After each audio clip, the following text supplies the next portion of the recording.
भारत दुनिया का fourth powerful देश with fourth largest air force, second largest active military personnel और एक इमर्जिंग इकोनॉमिक पॉलिटिकल पावर है।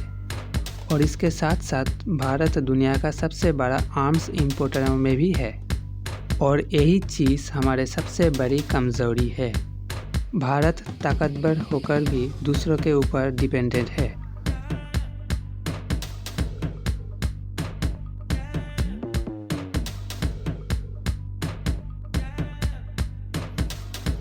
यूरोपियन पावर या जापान कोरिया को अगर देखा जाए तो इन सभी देश पावरफुल होने के साथ साथ मेजर पावर लाइक अमेरिका के ऊपर डिपेंडेंट है और वो इस डिपेंडेंसी को अफोर्ड कर सकता है। और इसके लिए इन सभी देशों को अमेरिका के पॉलिटिकल इन्फ्लुएंस के अंदर रहना पड़ता है। हाल ही में नाटो जापान कोरिया को लेकर अमेरिका के पॉलिटिक्स में जो पॉलिसीज़ में फेरबदल देखा गया है, इससे साबित हो चुका है कि अमेरिका के ऊपर रिलाई नहीं किया जा सकता। और यहाँ इंडिया जिसका फॉरेन पॉलिसी पूरी तरह से सॉवरेन है, वो तो ये रिस्क बिल्कुल भी नहीं ले सकता। पर इंडिया रशिया अमेरिका जैसे देशों से आर्म्स इंपोर्ट करता है और इसके वजह से इन सभी देशों का एक इन्फ्लुएंस इंडिया के ऊपर थोड़ा बहुत तो रहता है। हाल ही के दिनों में रशिया का चाइना की तरफ झुकाव रखना रशिया को इंडिया का एक अनरिलायबल पार्टनर बनाता है। इवन 1999 में कारगिल वॉर के दौरान अमेरिका ने इंडिया को हेल्प करने से मना करने के बाद जिन जिन देशों ने भारत को आर्म्स सप्लाई करके सपोर्ट किया था, ये सभी देश नॉर्मल प्राइस से बहुत ही ज़्यादा कीमत पे ये आर्म्स भारत को दिया था और भारत को मजबूरी में ये सभी डील्स करने पड़े थे। और इवन अमेरिका ने इंडिया के न्यूक्लियर प्रोग्राम को लेकर सैंक्शन लगाते हुए भारत के जेट इंजन सप्लाई को रोक दिया था, जिसके वजह से भारत का तेजस प्रोग्राम डिले हो गया था। और नया लेटेस्ट जर्मनी बेल्जियम ने गन सप्लाई करने से मना कर दिया कश्मीर में ह्यूमन राइट्स के बहाने, जो एक्चुअली चाइना का इन्फ्लुएंस के वजह से हुआ India China border stand of के बाद। ये सभी घटनाएं ये प्रूफ करता है कि आर्म्स में फॉरेन डिपेंडेंसी इंडिया जैसे फुल्ली सॉवरेन कंट्री के लिए कितना खतरनाक है। हालांकि रिसेंट जियोपॉलिटिक्स में इंडिया वेस्ट के लिए एक क्रिटिकल पार्टनर है चाइना को काउंटर करने के लिए।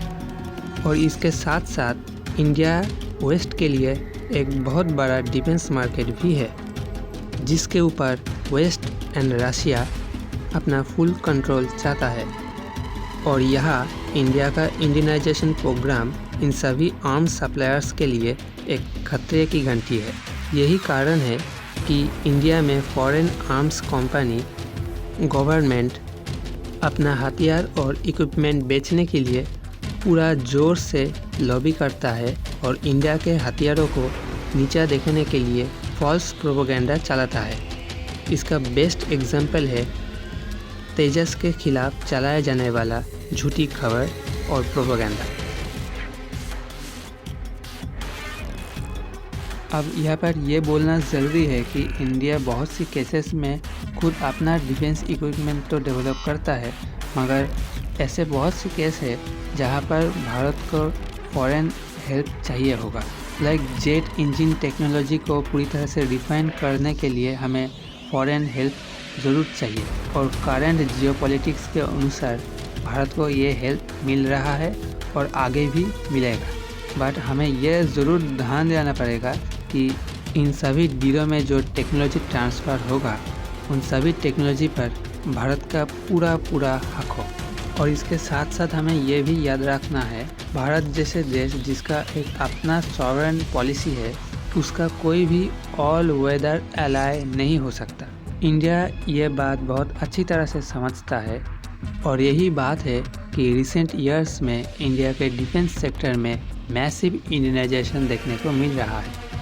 अगर हम चाइना को देखें तो चाइना का टेक्नोलॉजी हथियार भले ही कॉपी पेस्ट करके चोरी करके बनाया गया है, बट इस तरह से वो बहुत हद तक चाइना सेल्फ रिलायंट हो चुका है। ये सच है कि कॉपी पेस्ट करके बनाया गया चाइनीज़ हथियार ओरिजिनल हथियारों से बहुत ही इन्फीरियर होता है, बट इससे चाइना अपना सेल्फ रिलायंट डिफेंस इकोसिस्टम बना चुका है, जो उसको जियोपॉलिटिक्स एंड मिलिट्री में एक्स्ट्रा पावर प्रोवाइड कराता है। इंडिया को कॉपी पेस्ट करने की ज़रूरत नहीं। इंडियन साइंटिस्ट ने अपना कैपेबिलिटीज़ बहुत सारे प्रोजेक्ट्स में दिखा चुका है, जहां जीरो से स्टार्ट करके हाई क्लास इक्विपमेंट बनाया है और बना रहा है। चाहे वो एयर टू एयर मिसाइल अस्त्र हो, ट्रक हो, सर्वेलेंस शिप, डिस्ट्रॉयर या फिर frigates, spy satellite, anti satellite missile, nuclear triad, nuclear submarine, stealth jet, artillery, list बहुत ही लंबी है। और बहुत सी केसेस में इन सभी स्वदेशी हथियारों में यूज़ होने वाले क्रिटिकल इक्विपमेंट्स भी आजकल स्वदेशी लगाया जा रहा है। लाइक स्वदेशी तेजस में अब स्वदेशी उत्तम रेडर लगेगा। ये सभी डेवलपमेंट भारत को कोरिया या स्वीडन जैसे देश के बराबर लाके खड़ा कर दिया, with limited budget but high quality product. अगर हम जैसे चल रहे हैं उसके साथ अगर हम ऐसे बहुत से डिसीजन ले, अगर प्रॉपर इन्वेस्टमेंट करें, लाइक प्राइवेट पार्टनर्स को इंक्लूड करना, तो हम हमारे इंडियनाइजेशन प्रोग्राम्स को बहुत जल्द और एफिशिएंटली पूरा कर सकते हैं। इस तरह से इंडिया का जो एक बहुत ब्राइट पोटेंशियल है, हमें आगे जाके चाइना को पछाड़ के अमेरिका और रशिया जैसे देशों के बराबर खड़ा कर देगा।